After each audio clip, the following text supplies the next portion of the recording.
Fala pessoal, tudo bem com vocês? Paulo Souza, hein? Já chegou, já impôs uma cartilha na rotina do Flamengo. Olha, tem algumas regrinhas aí, será que vai dar certo? Vamos falar sobre isso? Chega mais, eu sou o Chico Garcia, inscreva-se no canal e vamos juntos!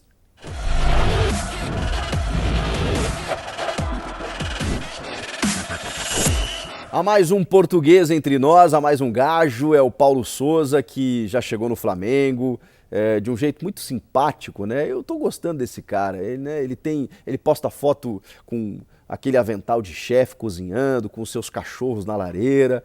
É um cara simpático, né? Foi um grande jogador de futebol e agora está assumindo o Flamengo, que ele já chega chamando de o maior clube do mundo, já pediu livros da história do Flamengo, já chega assim se atualizando sobre a questão do clube, do time. É um cara...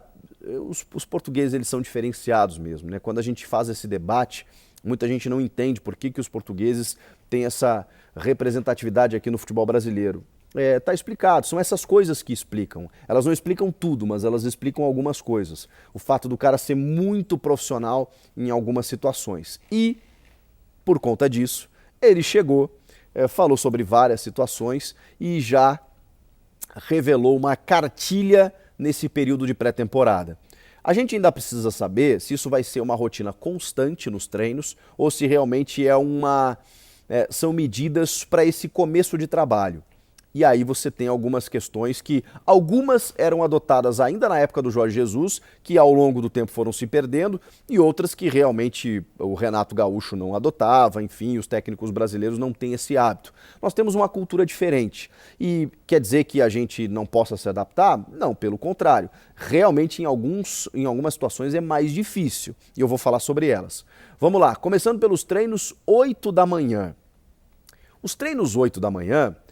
o Emerson Leão cansou de marcar aqui no São Paulo, por exemplo, nos clubes por onde ele passou, e quando o jogador chegava atrasado, ele marcava o treino para o dia seguinte para 1 hora a menos.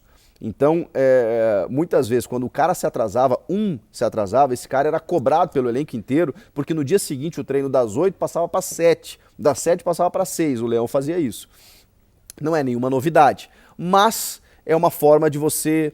digamos assim, disciplinar o teu elenco. Será que vai funcionar? Bom, pelo menos a informação é que os treinos agora nesse início de terça a domingo serão 8 da manhã, só na segunda-feira um treino em trabalho integral. Só que não é só o treino às 8.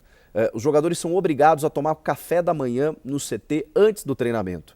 Então eles têm que chegar pelo menos 40 minutos, meia hora, 1 hora antes.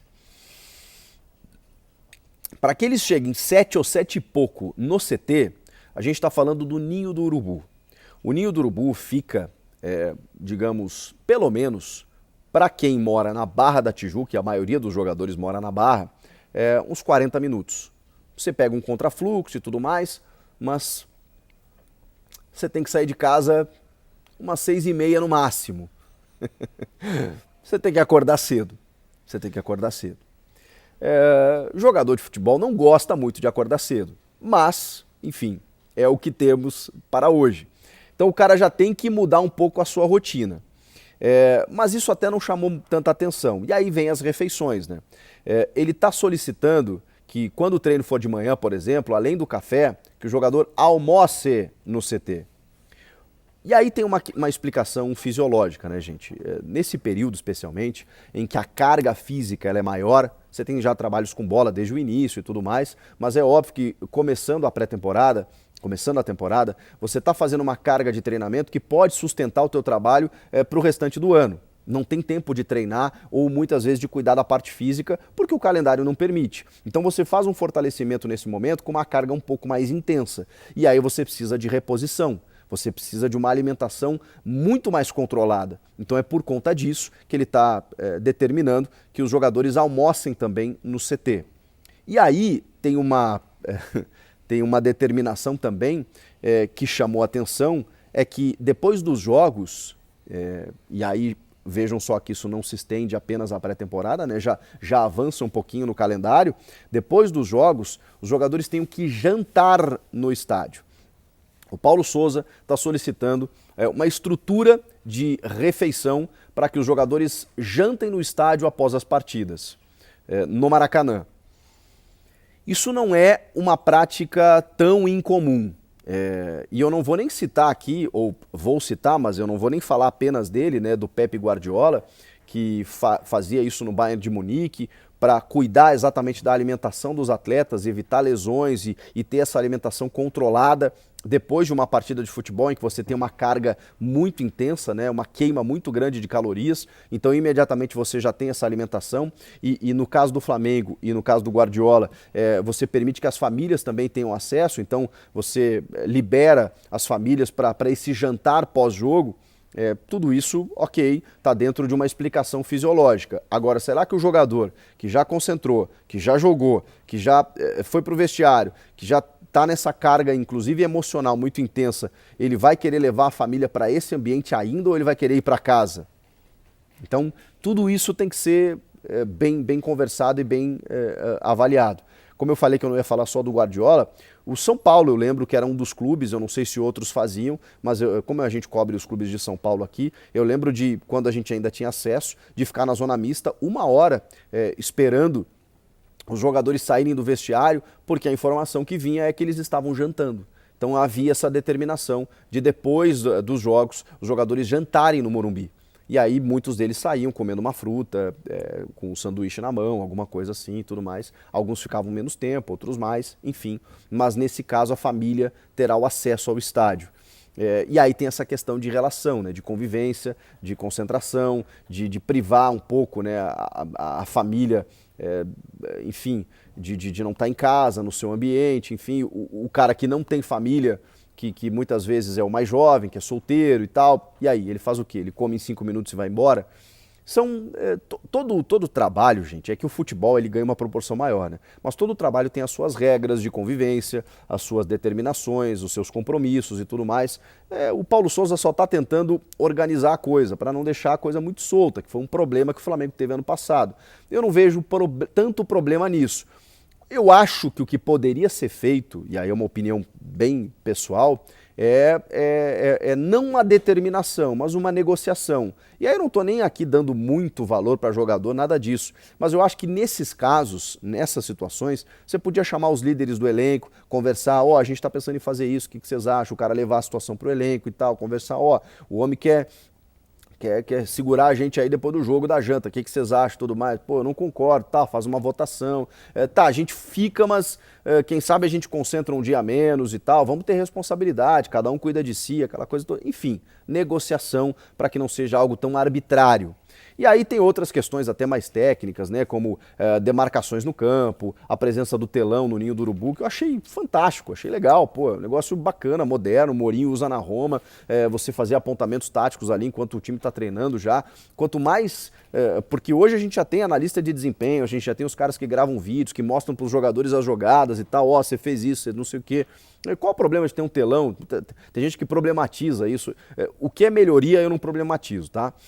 E aí tem a questão dos celulares, né? Nossa, meu Deus do céu, o cara cortou os celulares das refeições e tal. Gente, refeição dura o quê? 20 minutos, meia hora, que é um período que realmente o interessante quando você está em grupo é você conviver, a proibição me incomoda um pouco, né? Porque parece que são crianças, né? Que não vai ficar todo mundo no celular sem olhar um para a cara do outro. Mas às vezes, cara, você precisa fazer isso mesmo, né? Porque senão os caras ficam lá com a cabeça baixa, não interagem, não conversam. O futebol, ele é muito comportamental. A gente às vezes diminui a importância do comportamento, das relações humanas e fica analisando apenas a parte técnica, que é, na verdade, o objetivo final, que é a ponta do iceberg. Você está lidando com o ser humano, não com o robô. E o ser humano ele tem a sua complexidade, ele tem os seus problemas, e ele precisa de apoio, ele precisa de ajuda, ele precisa de né, se apoiar nos seus companheiros. O futebol é coletivo. Então eu entendo que também essa integração ela precisa ser feita. E as refeições elas são esse período, né? Depois o cara vai para o quarto, o cara liga o celular, liga a televisão, videogame e tudo mais e se isola no seu mundo e está tudo certo. Então eu não vejo problema nisso.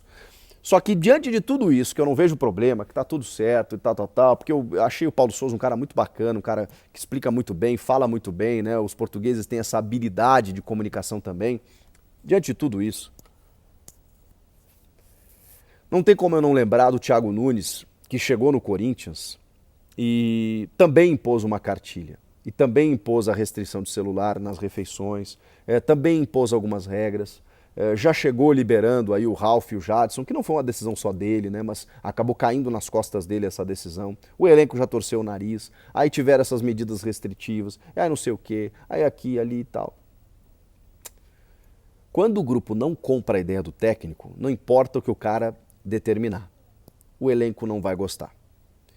Se os caras jogarem pelo Paulo Sousa, se o Paulo Sousa conseguir convencer eles de que o trabalho é bom e de que a coisa vai funcionar, e houver uma confiança, e por isso eu falei na negociação, porque eu acho que isso traz um pouco o elenco pro cara, velho, isso não vai incomodar ninguém.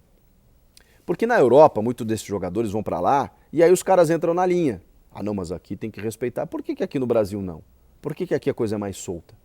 Não pode ser, não pode ser. A gente precisa tratar jogador como um funcionário do clube em que ele precisa respeitar as suas obrigações.